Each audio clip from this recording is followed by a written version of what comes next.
एक ऐसे भारतीय वैज्ञानिक जिनको पर्यावरण के क्षेत्र में यूनाइटेड नेशन ने विश्व के सबसे बड़े पुरस्कार champion of the earth award से सम्मानित किया। उन्होंने अपने देश के लिए और अपने लोगों के लिए अमेरिका की सुख सुविधाओं को ठोकर मार दी। शायद इनके बारे में मीडिया ने आपको बताया नहीं या आपने कभी जानने की कोशिश नहीं की।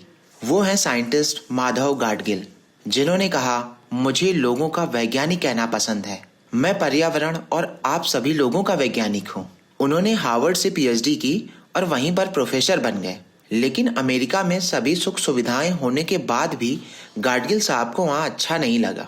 अपने देश के लिए कुछ करने की चाह और अपने लोगों की याद में 1971 में गाडगिल साहब भारत लौट आए। भारतीय विज्ञान संस्थान के निदेशक सतीश धवन ने उनकी प्रतिभा को पहचाना और बेंगलौर के विज्ञान संस्थान में एक पद प्रदान किया।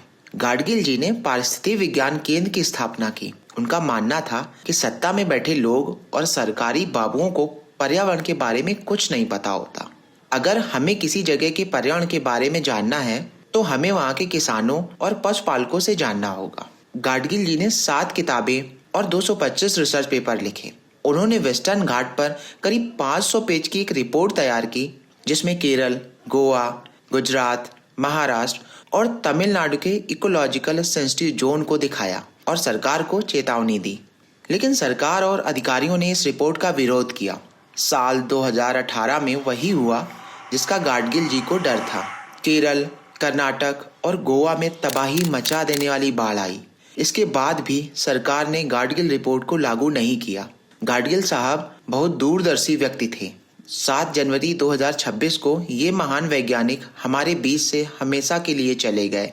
अगर हमें सच में उन्हें श्रद्धांजलि देनी है तो उनके काम को पढ़ना होगा, उनकी रिसर्चों से सीखना होगा, तभी हम उनको आज अपने बीच रख पाएंगे।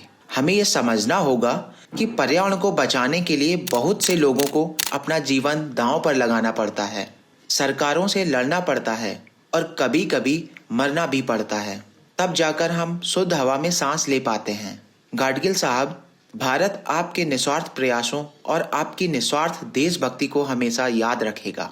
आज हम ये प्रण लें कि हम ऐसे लोगों को अपना हीरो बनाएंगे जिन्होंने देश और लोगों के लिए अपना पूरा जीवन समर्पित कर दिया और बदले में आम लोगों के हितों के बारे में ही सोचा।